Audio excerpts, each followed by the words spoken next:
everyone. Thank you for joining me in the shame-free zone. I know I've been away for a little bit, but you know something? I've just, been kind of dodging wildfires and also trying to get some water out of my well. So, fall's here and my friend Whitney Walker is here. And during today's episode, she's actually going to give us a tarot reading about the fall equinox and Mercury retrograde and all those terms that I have no idea what they mean, but she does. So stay tuned. But first, we're going to go into some deep territory around addiction and self-destructive behaviors. Why on earth would we want to do that? Because we want to make sure that we go into this fall rebirthing ourselves. Now, I know it's usually what you associate with spring, but I just think this is a time when we kind of go into the womb, and you could think about the fact that you're starting to kind of reconstruct yourself. So anyway, Whitney, I'm long-winded. I love you. I'm so glad you're here. Thank you, thank you, thank you for being here in the shame-free zone with me. You are so welcome. I'm so excited to be in the shame-free zone. What an amazing, beautiful place. Well, thank you. I'm going to tell everybody just a little bit about you. It's not a long bio here. It's a quickie, but I just want you to know a little bit about my friend Whitney. She is a licensed marriage and family therapist, and she specializes in substance abuse, addiction, eating disorders, and trauma. And you know how much we love to talk about healing trauma in the shame-free zone. She also works as a recovery coach and a spiritual guide. And her favorite offering is doing tarot readings for clients and friends. And that's what we're going to get treated to today. Whitney has begun to speak more openly on her ideas about the return of the divine feminine. This is where she and I meet. We also meet on the recovery thing, but divine feminine, rebirthing the divine feminine is very near and dear to my heart, and it is hers as well. So we'll talk about that a little bit today too, and how it can change our life on our planet and hopefully preserve our sweet, precious planet. So Whitney, I want to start just a little bit with your addiction story, because I think it's really nice to kind of get past our professional credentials and our passions and purpose and all the beautiful things we're putting into the world and the ways that we're helping other people heal, and give people a little bit of an insight into our background and why we might be so passionate about helping other people heal. And I am always kind of I'll show you mine if you show me yours kind of thing. So I just want to open by saying that I just recently celebrated 36 years of continuous sobriety. And it means the world to me. As a matter of fact, somebody just mailed me my chip from our meeting, because, everything from the pandemic is online now. So they mail you your chips instead of you going up and getting the hug and everything. And it's surprising to me that after 36 years, that has still so much meaning to me. I still get pretty emotional about it. So there, I did a little bit of show and tell. What's your date? September 4th, 1985. Okay, so it's almost my exact birthday. I was born on September 12th, 1985. Wow! So you're a Virgo. I am a Virgo. I know this because my mother is September 10th. Oh, she's a Virgo as well. And my mom's is September 11th. No way. Yeah, isn't that wild? Your mother and you are 24 hours apart on your birthdays? Yeah.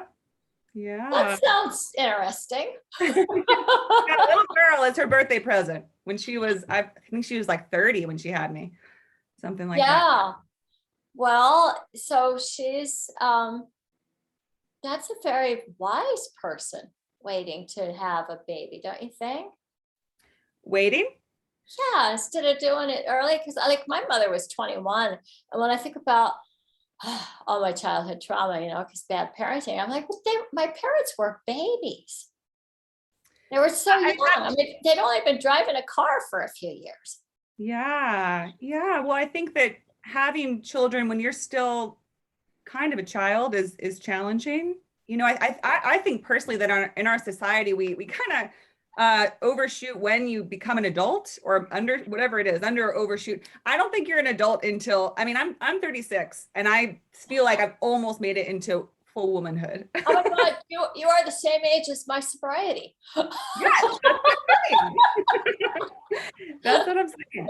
And yeah, I feel that this year feels very much, when I turned 36, I suddenly felt this strong draw of, I'm really ready to step into womanhood. Because I actually had a lot of events come up this past year, which were related to lingering addiction. Because as we know, addiction has many, many heads. It's not just drinking. It's not just drugs. It's not just sex. There's 1,000 different things you can be addicted to. It's anything that you're using to soothe or to get a fix or to avoid something. It's anything external that you're utilizing to feel a certain way or to sort of confirm or help you affirm something. And do you distinguish, because I do, I distinguish between addictive behavior and avoidant behavior. Because I often think like addictive behavior is kind of like, oh, when do I get to have my thing? When do I get to have my thing? When do I get to have my thing? But avoidant behavior to me feels kind of more like, I don't want to deal anymore. Yeah, you're in the checkout zone. Yeah. In avoidance. I think that you can use an addictive substance to do that, but I agree. I think that, avoidance is more about abusing something in order to avoid rather than necessarily having a full-blown addiction. I think there's a difference. Yeah, well, I think about, because for me, addiction is a very serious, life-threatening thing. And I definitely believe there's some things that people might not think are as life-threatening as alcoholism and drug addiction, which is what I recovered from.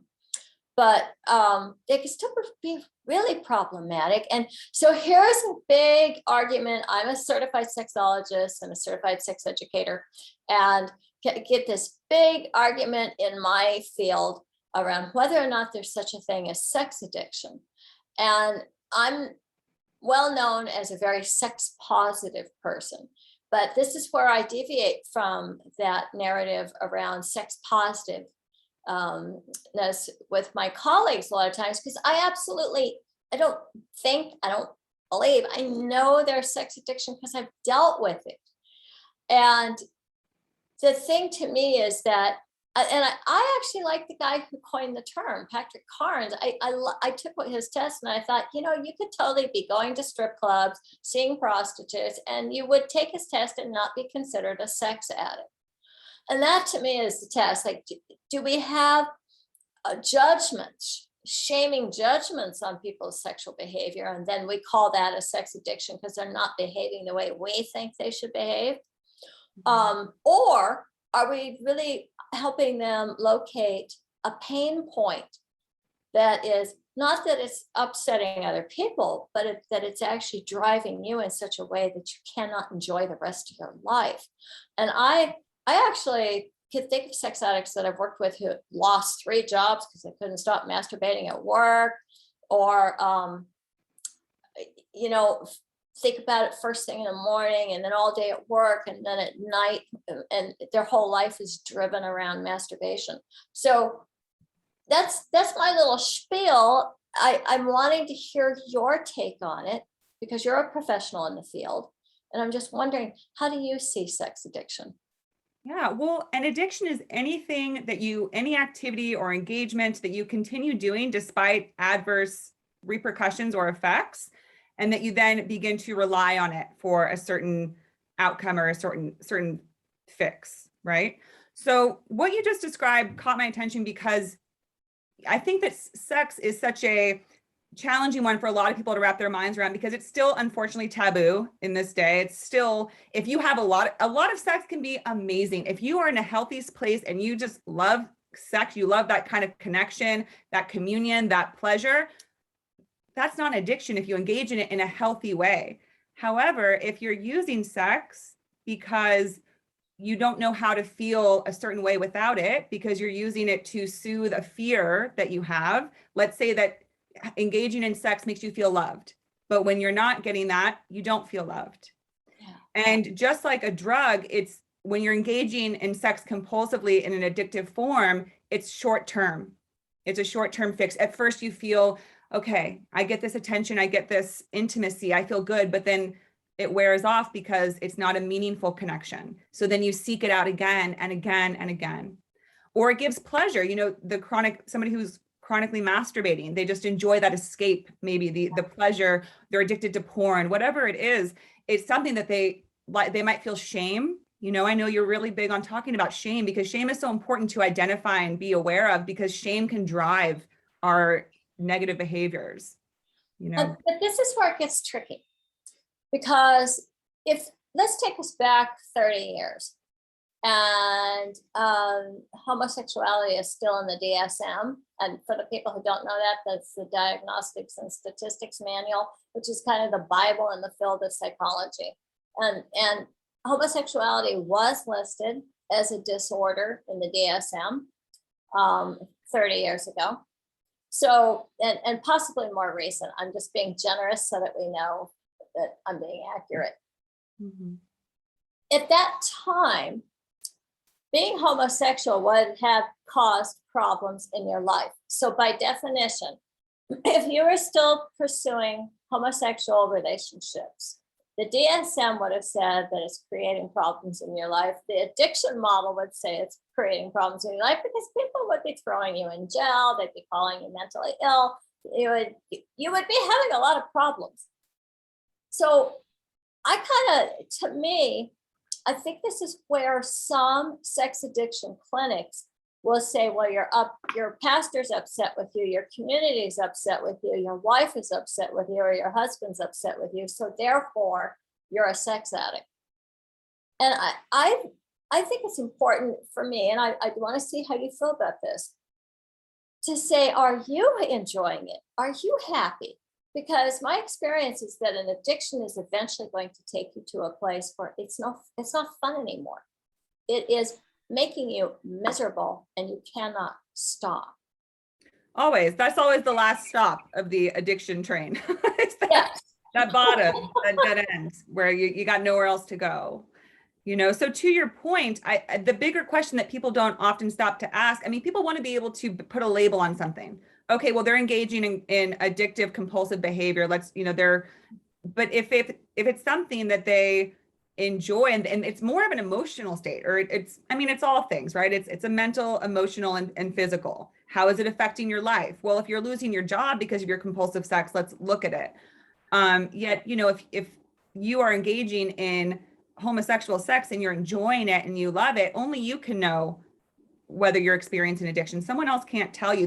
Maybe they have concerns about, again, how it's affecting your life or your well-being, but only you really know if it's something that's become a real problem. Yeah, okay. And I think we could apply this to food too. Like maybe you really enjoy food.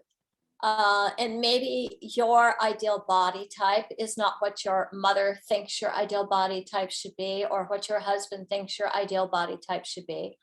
But what if your relationship to chocolate cake has turned into a love-hate relationship, where you have to have it, but you don't really want it? So that would be an addiction, right?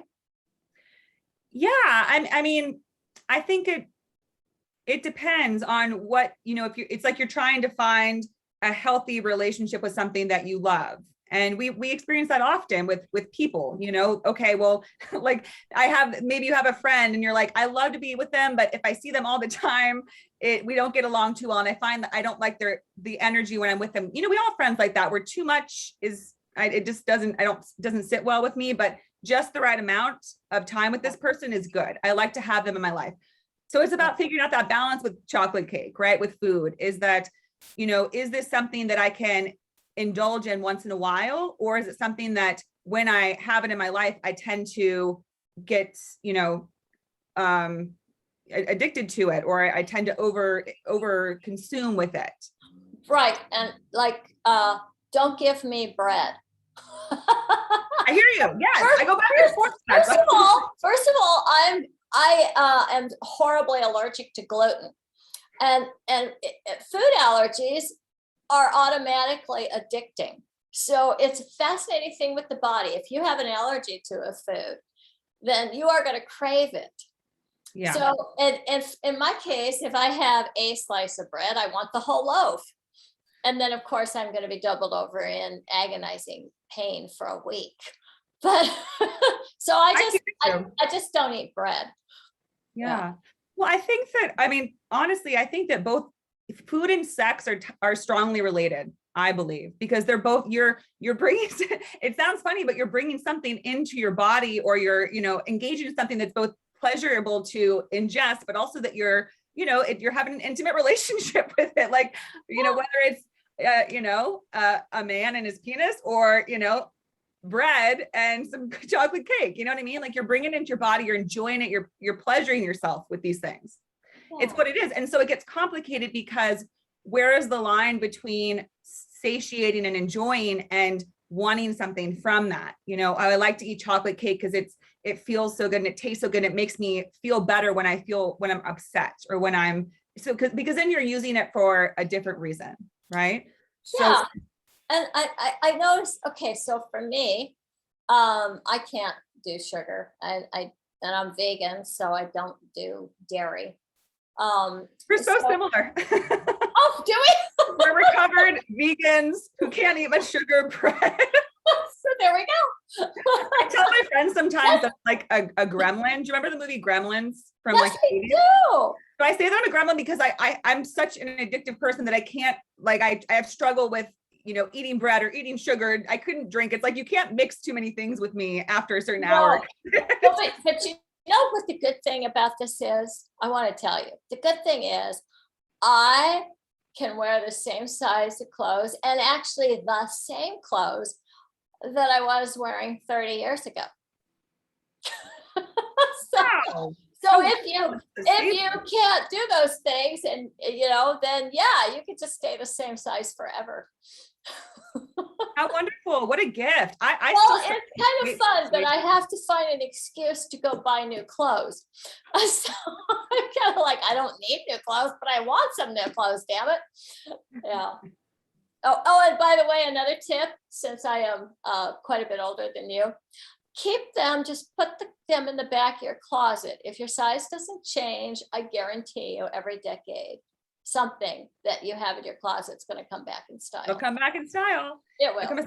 But what a gift, Veronica, because I still struggle with weight fluctuation. I would say that I am recovered from an eating disorder, but the thing about eating disorders is I'll speak for myself, and I think a lot of people, you don't ever feel fully recovered, in that again, it's still this complicated relationship with it, where what's the line between, binging and just enjoying, and it is a pretty fine line, but some days it doesn't seem like that. Or in a really emotional day, sometimes I still struggle with not wanting to turn to food when I have an emotion that's just so hard to sit with. Even as a therapist, even as a 36-year-old woman, I still sometimes just want that comfort when I'm sitting with this powerful feeling that may be very painful. Well, Whitney, look, in all honesty, my eating disorder was more in the anorexic direction. So I still struggle with that. I was actually listening to an interview where you were talking about your relationship with your eating disorder, and that you still struggle with it. And I totally related to what you were saying, because my thing is that if I get stressed out, I don't eat. I literally forget. And then I'll start feeling weird and not good. And I look at the clock and go, oh, I think I'm supposed to eat now. And I just don't even feel the hunger pangs or the desire. And I'll tell you, so I really think this is tied to my drug of choice, which was cocaine, because I loved feeling sped up.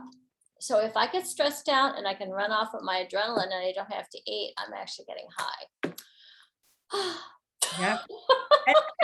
And that's why I say that there's a million different things to be addicted to, because you may not even realize that something is offering a certain effect that feels really good. And we talk about sex addiction, but there's also love addiction. And that's a really yes, so let's talk about that. Let's talk about getting addicted to problematic relationship dynamics. so that you are kind of always having drama and trauma and getting addicted to that. Yes, absolutely. Because again, it's a sneaky one, because, you know, every dating situation, every relationship starts off kind of the same, where you're just kind of starting to get to know someone. You're feeling out, you know, what their communication style is, how often they communicate, how often you'll see them. Yet some people more than others, it's an insecure connection where it's, you don't really know when you're going to hear or what's going on or where you're going. So it kind of creates this roller coaster effect that can become an addictive effect, where you are left kind of hanging on for the next connection or the next communication. And that can be addictive. And especially if the person kind of knows how to play that game, where they know how to kind of keep somebody in the loop that way, Right. where they kind of keep you on your toes in a state of not being sure, a lack of security and a lack of safety in the situation, meaning that. Would you call that a trauma bond? Well, okay, so trauma bond is an interesting phrase. It's typically used to discuss specifically narcissistic relationships, when you're connected with the narcissist. And trauma bond is actually more when somebody intentionally really kind of knocks you down and creates this, you know, you would resonate with this, creates a shame experience where they kind of like, you know, criticize something you do or really get angry for you about something. And then you kind of find yourself with that in that shame spiral of, oh my gosh, what did I do? Now they're not calling me. Now they've gone away. And then they'll come back and they'll say, hey, it's okay. You messed up. I still care about you. I still want to keep going. And so you feel this, oh, thank goodness they came back. I messed up, but I have them. And then it kind of creates this bond of, okay, well, I had this bad moment, but now they're bringing me back. And then you kind of get tied in with them, and they can keep that cycle going. So you kind of have this bond where you're constantly looking for this confirmation or affirmation from them that you're good, you're okay. Oh, is that at all similar to domestic violence, where the perpetrator is abusive and then apologizes, promises he'll never do it again, and then does it again? Or is that something different? Oh yeah, it's the same thing, and just in a different, it's just, you know, mental manipulation versus physical abuse. You know, they're both the same cycle of abuse. It's, you know, somebody being able to take out their own insecurity and anger on someone in a destructive and harmful way. Yeah. And then being able to, you know, really kind of ask for forgiveness or welcome them back in. And you do create this bond, because again, it's addictiveness it creates such a strong sensation. That's what makes it addictive, is that you yearn for it. Even though it makes you feel terrible, it feels so good when you have that back, when you have that good feeling back, that you don't, even when you go down again, you keep riding the ride, if that makes sense. Oh and my God. You know, I'm actually thinking of this may seem strange, but I'm thinking about how dogs and puppies can, like, if sometimes depending on them, you know, the specific individual, but a lot of them will be eager to try to get back into your good graces if they've done something that you are upset about. They want you to love them. They want you to. Yes, exactly. And Mhm. God, if we could see each other as innocent little puppies, maybe the world would be a better place. We are innocent little puppies. We are innocent little puppies. We're just these sweet little creatures that ended up on this planet and not quite sure how to navigate and maneuver around, and we do our best, but we get hurt and we get traumatized. And you know, as we know, again, when you're traumatized, you're yearning so much for someone to hold you and say, it's okay, and you're okay, and I accept you. And this also reminds me of the bullying experience, where when you get bullied, or even when you get abused, you almost, more than anyone else's approval, you almost want your abuser or your bullier to say, hey, you know what, you're not so bad. I didn't mean to say that. And you know, I was really bullied a lot in high school, and when I wanted to go connect with my bulliers and say, hey, like, you know, why did you say that to me? Like, did you mean that? And because it was so hard to comprehend that somebody truly just wanted to reject me and hurt me. And everybody has that feeling when they've been abused, because it's hard for us to comprehend. Just like a puppy, why would I get beaten up? Why would I get abused? Why would I get bullied? So you want someone to assure you, like, oh no, there's nothing really wrong with you. I was just upset. I won't do that to you again. But then they do. And the whole thing happens again. And I think that this might be a good time to just, for anybody that's watching right now, really important to know that apologies and promises of change are mean this much, because what you need is somebody who actually does an amends process, which is where they go get help for their problem, they take steps to change, and hopefully that's motivated from them wanting to be a better person, not trying to please you. And if they are really in touch with the damage that they've done to you, then they'll be able to express that. But if it's kind of like, hey man, I'm so sorry, I got the best of me, and I won't do it again, you can pretty well rest assured they will do it again, because they haven't learned how not to. Yeah. Would you agree with that? Absolutely. Absolutely. And that brings us back to the idea of trauma bonding. That's why it creates this bond, because you want to believe so badly that it's true. But in your heart of hearts, you know that it's not. You know that if someone truly loved you, they wouldn't have done that in the first place. And, and if you're at a place of insecurity, if you've had trauma in your past, it's going to be hard to have that strength to say, you know what? No, I don't ever deserve to be treated that way. So the first time is the last time, and I'm going to walk away. It's really hard to do that for many reasons. And plus, we go back to love addiction and intimacy addiction. That is such a powerful feeling. And it's often rare to find that when you find it, you don't always want to walk away because you wanted it, felt really good.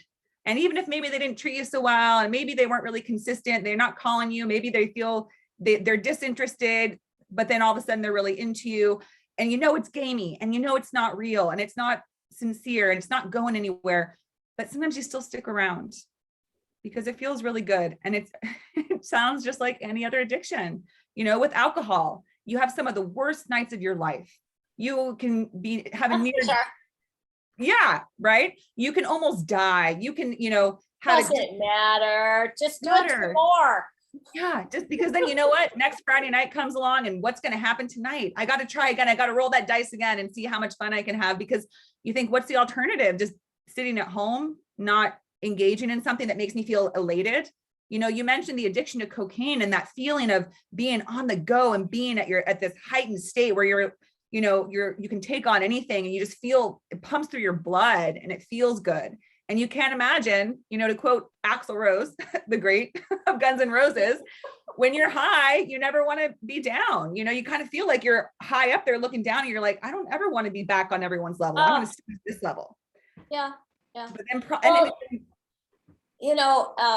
I know that for me, addiction was actually a slow form of suicide. And anybody that was going to tell me you're killing yourself, I'm like, good. That's great. Fine by me. I don't want to live past 40 anyway. So it for me, it took a spiritual awakening for me to even care enough to want to be sober and to live. Completely. And so I am kind of taking us in the direction of the spiritual now, because I know you're going to be doing a tarot reading for us. And how does that intersect with being a licensed therapist? Can you help us understand that? Yeah, well, I think that tarot, it just taps into energies and intuition, which, as a therapist, I see there being several different stages. You go see a therapist because you're really in the identification stage. Talk therapy is wonderful. It's incredibly powerful, and you can do a lot of progress, but it's really just hitting that first layer of, okay, we need to kind of figure out what's going on. We need to identify where, it's like when you go to see a doctor, you're having a problem with your ankle and you say, I don't know what's going on. You're depressed, you're anxious. You want to go talk to someone and say, listen, I didn't want to address this, but it's gotten so big that I can't not look at it. So you sit with someone who holds the space for you to speak. First, you speak what happened to you, your story. And then the therapist is able to say, well, you know what I see over here? I see this part that might've really hurt you, that might've really impacted you and causing this anxiety. So you're in the identification stage, but you want to go deeper when you really want to have effective healing and long-term life satisfaction, high quality of life, right? So you pull in other things, right?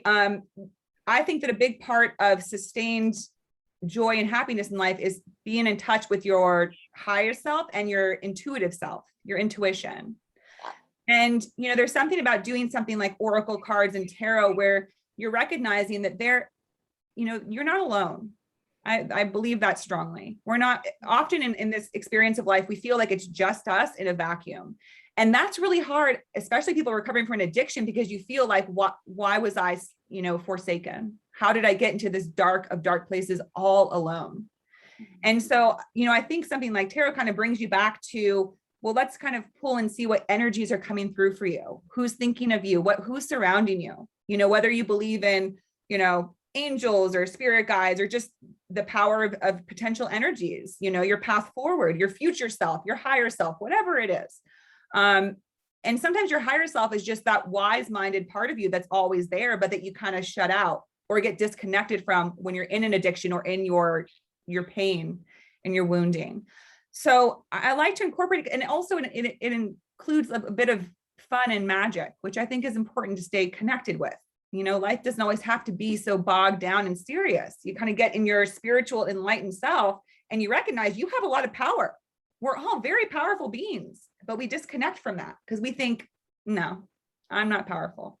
I'm wounded. For so long I felt, just discarded or disaffected. Yeah. And defective. That's the word I'm thinking. I felt defective, like I was in the reject pile. This one doesn't work. Get rid of her. She's a mess. Oh. And I felt that way. And, tapping into my own ability to, do things like read tarot and also be a therapist where, honestly, therapists are picking up on energy. We're all energy workers in some form or another. Being a sexologist, sex is all an exchange of energy. My therapist does EMDR. And she sometimes will bring, and we're working remotely, but she brings in some Reiki and energy while we're doing EMDR. And yeah, I think maybe one of the things is that we've been trained to see life as kind of monolithic. People are monolithic. We think they have one personality, but now we're finding out through internal family systems, people have all these sub-personalities. And we're complex. We think that we're about our DNA, but really we're actually about the microbiome's DNA. And we think we're separate from the earth, but really we are part of the earth, and we're part of every her heartbeat. She has a heartbeat, she's breathing, and we're part of that, and we don't realize it because we think we're all alone. Do you see it that way? Whitney? Oh my gosh, completely. Well, for one, I read recently in a book that I love that said, when you look at a diamond, it has 1,000 different faces to it. It's multifaceted. It has all, you turn it around, it has all these different surface components. Yeah. And in the book, it asks, why would we think that a human's any different? Why would we only be like one, like what you said, like monolithic? And it's interesting because we get ashamed about feeling like, oh gosh, sometimes I have these different personalities. Sometimes I'm really outgoing, and sometimes I'm really withdrawn, and sometimes I'm really, progressive and powerful, and other times I'm really quiet and just kind of wise. And we have so many different, but also then there's the dark side of ourselves where it's like, well, sometimes I'm not very nice, and sometimes I'm kind of impatient. We're multifaceted. It's okay. We have many, many different sides of ourselves, just like a diamond. We're still a diamond. That's well put. So could we do a tarot reading now with that? Absolutely. Are you feeling it? Are you feeling the spirit, the move here? I'm feeling it. Well, I'm hoping, I'm feeling the energy from this conversation. I hope it's inspiring people to get excited about who they are. Ultimately in my work, that's what I aim to do, is to have people get that elated, excited feeling of, oh my gosh, like who can I be? Because you are someone. And I say that because, again, I felt for so long that I'm not anybody of value or worth. So who am I to get excited about who I am? Who am I to feel like I can, walk out my door and do great things and inspire people? But, and I think you can agree that a big part of my transition was when I got sober and really started doing the work and figuring out, kind of clearing away the clutter and the debris that I'd laid over who I was. I kind of connected more with my soul, and I started seeing like, I have a soul just like everyone else, and my soul deserves to shine and to do what it came here to do. Well, and for me, my spiritual path is about working in concert with the divine. And whether you want to call that God or the divine feminine or Mother Earth or, whatever, a great spirit, whatever works for you. There's a way in which, if you just think you're alone and you don't understand that you are working in partnership with energies that are bigger than you. Mhm. So I think that can be really enthralling. And I kind of like to think of every single one of us as part of a compound eye. So if you've ever looked at the compound eye of an insect, and the insect can only see the whole picture if every single one of those little compound eyes is working. It creates a whole. And I feel like the universe isn't whole. The divine can't really sense and see unless each one of us shows up to bring our special insights, our special knowing, our special gifts. Absolutely. A Okay. 1000%. And we see things so similarly. And the analogy I typically think of is, it's like we're a mosaic where every single piece is, same kind of idea, where you don't really see the picture until you start putting all the different pieces of the mosaic together. And then you take a step back and you recognize, oh my gosh, every single unique piece was needed to have this amazing, glorious picture. Yeah. And, I believe in a world someday, I don't think we're there quite yet, but where we all aren't afraid to let our light shine, because I also believe that addiction is about not feeling safe to let our personal, unique light shine, where we feel shame, we feel scared, we're in fear. So we keep ourselves concealed rather than letting, that part of our eye be seen and shown so that the world can be seen and experienced. So that's, I feel like that's my life's work, is let's get this ball rolling towards that. And that's about the divine feminine. The divine feminine knows that she is meant to be seen and to be experienced and not to be pushed down and denied. And there's just too much of that in our world, and it's causing us so much suffering. And it's just not necessary. And destruction. We're on the verge of annihilation here because we haven't acknowledged and valued and honored and respected the divine feminine.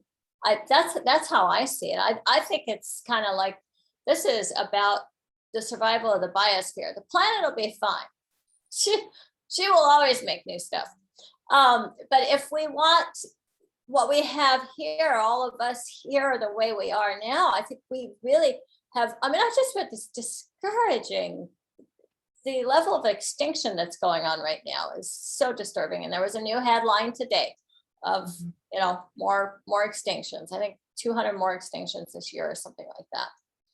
Yeah. And to me, I don't know how you feel, but I feel the divine feminine in all of the creatures and the planet and the plants. I feel like this is our womb in a lot of ways. This is what nurtures us, and we're not taking very good care of it. No, we're not. And they're all so sacred and so sweet. And they just want to be here to experience life and themselves. And we're not allowing room for that. From the tiny little creatures to human beings to trees, they're all being oppressed and destroyed, or they're destroying themselves.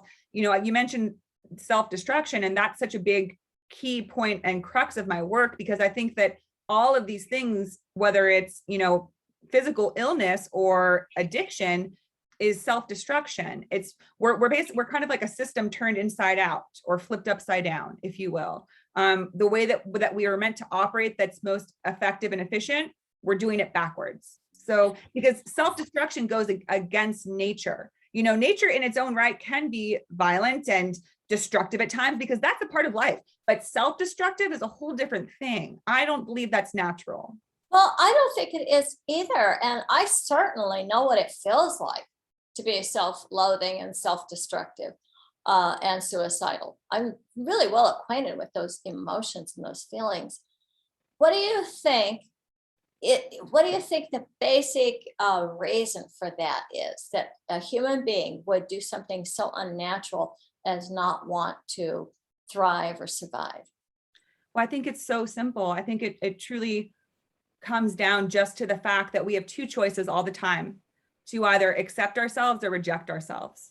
Mm-hmm. And we live in a world right now where we are almost more messaged and encouraged to reject ourselves than to accept ourselves.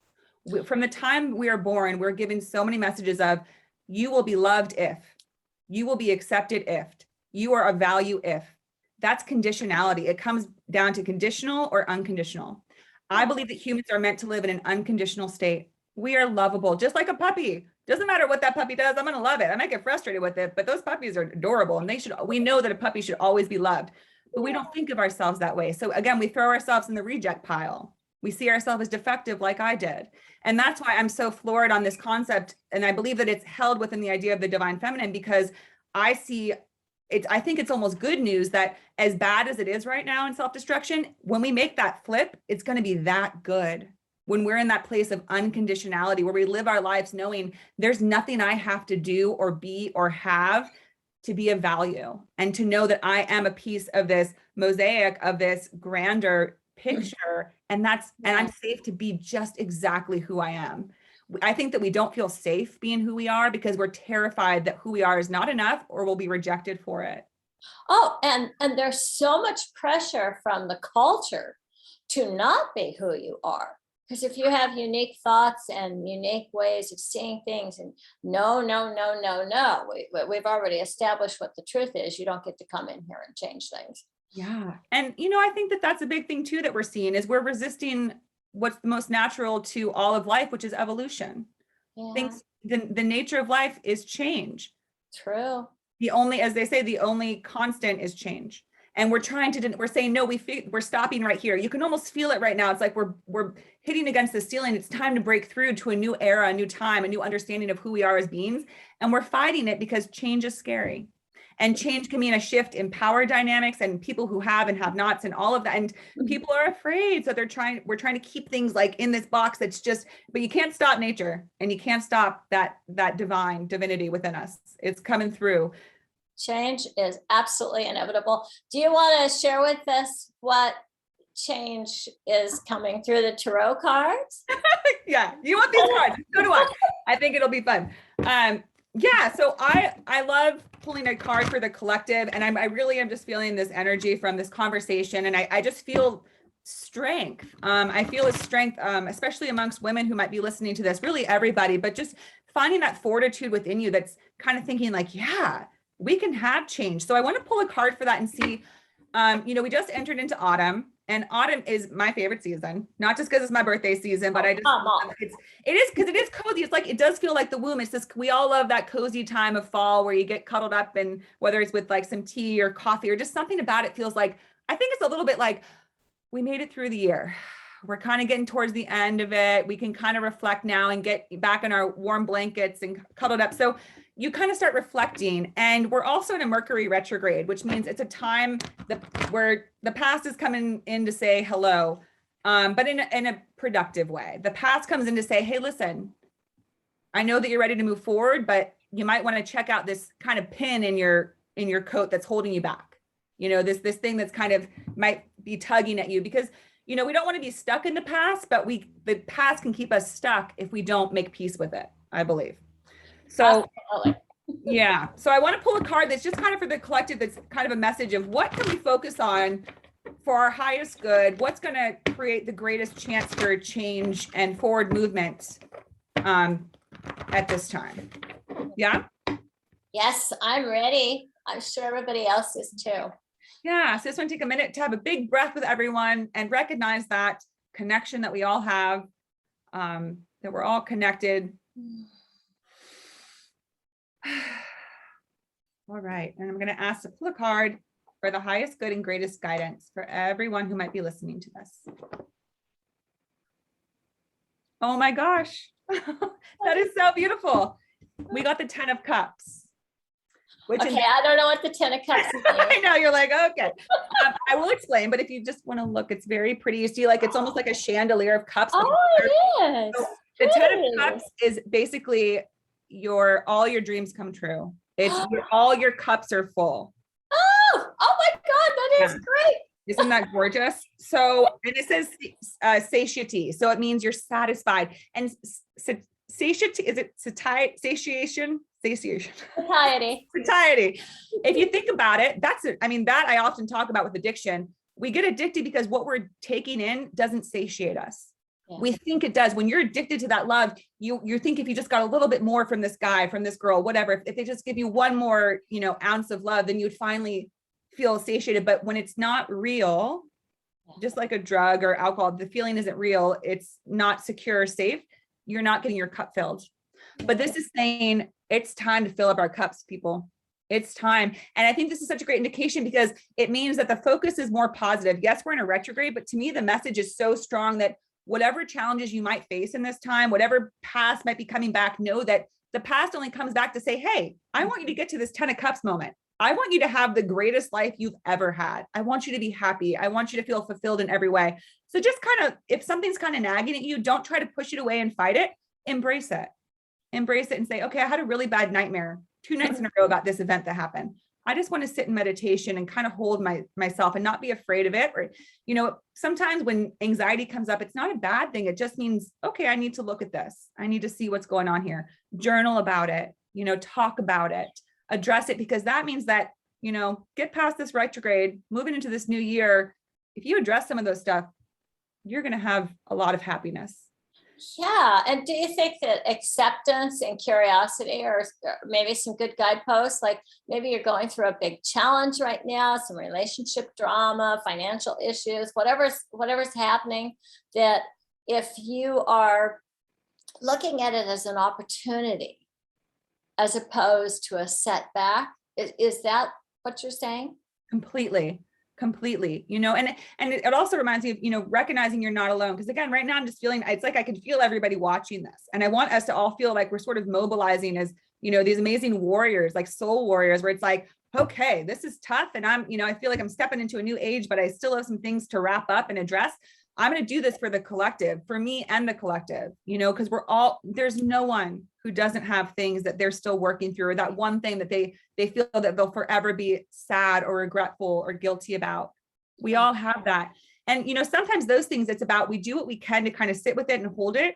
And then maybe even make a little bit of room, just maybe we will be a little bit sad, and that's okay.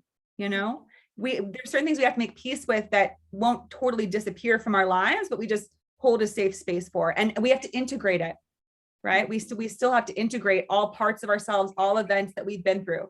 We can't try to cut out the parts. Like, I'm just going to cut out those whole 10 years of addiction and, just kind of surgically remove it. You can't. It's a part of my story. It's a part of who I am, but it doesn't flare up. It doesn't bother me because I've made a lot of peace with it. I've addressed it. So yes, acceptance is huge. Finding that acceptance for, this is what I'm still working through.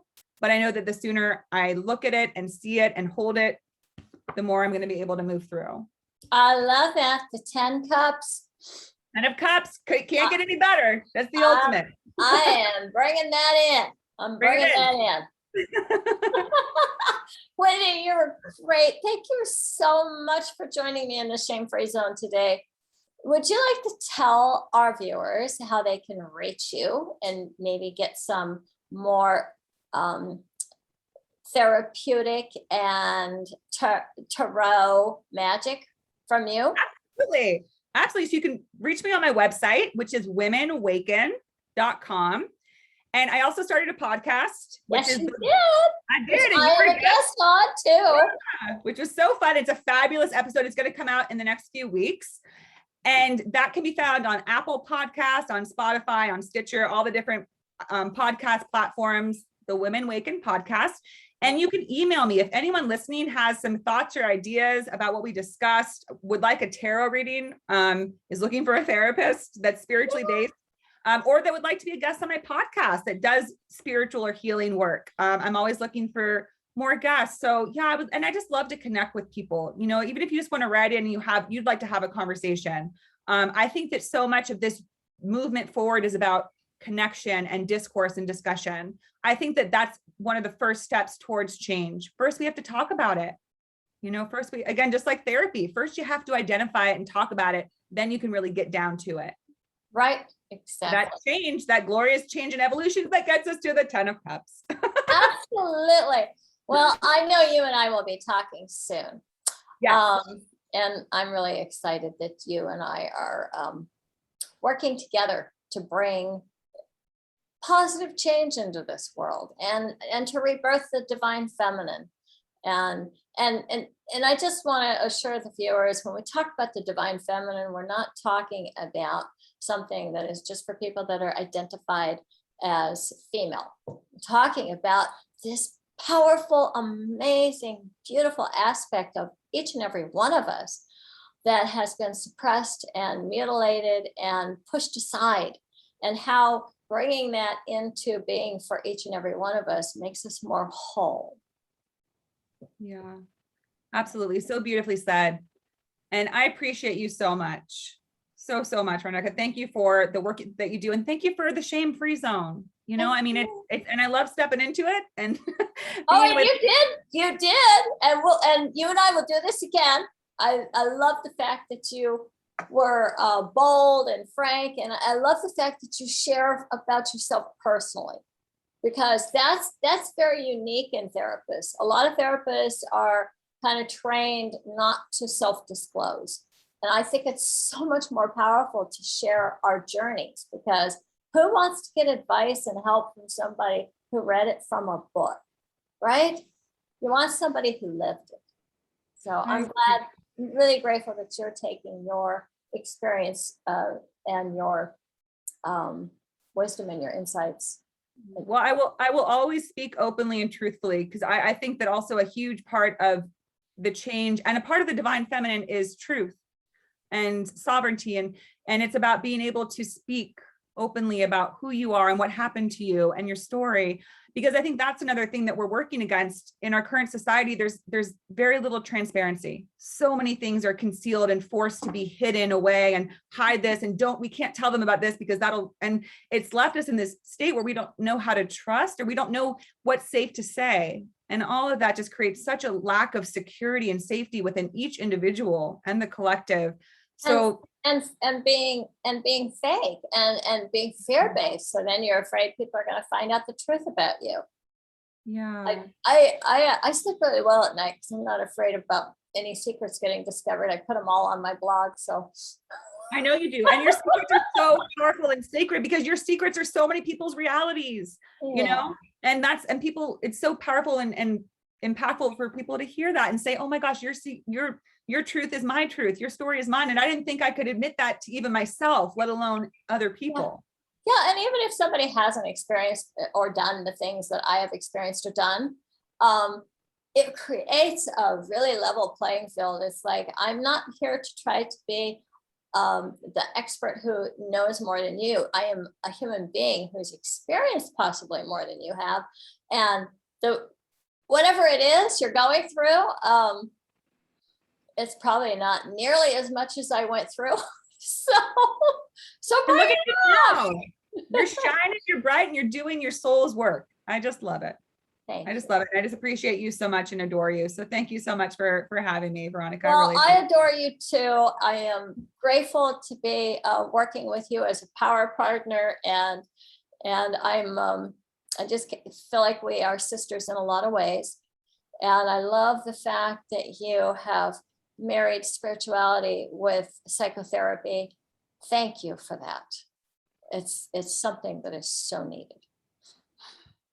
I agree. All right. Well, More so- later, darling. Absolutely. All right. Take Bye care. for now. Bye. Bye.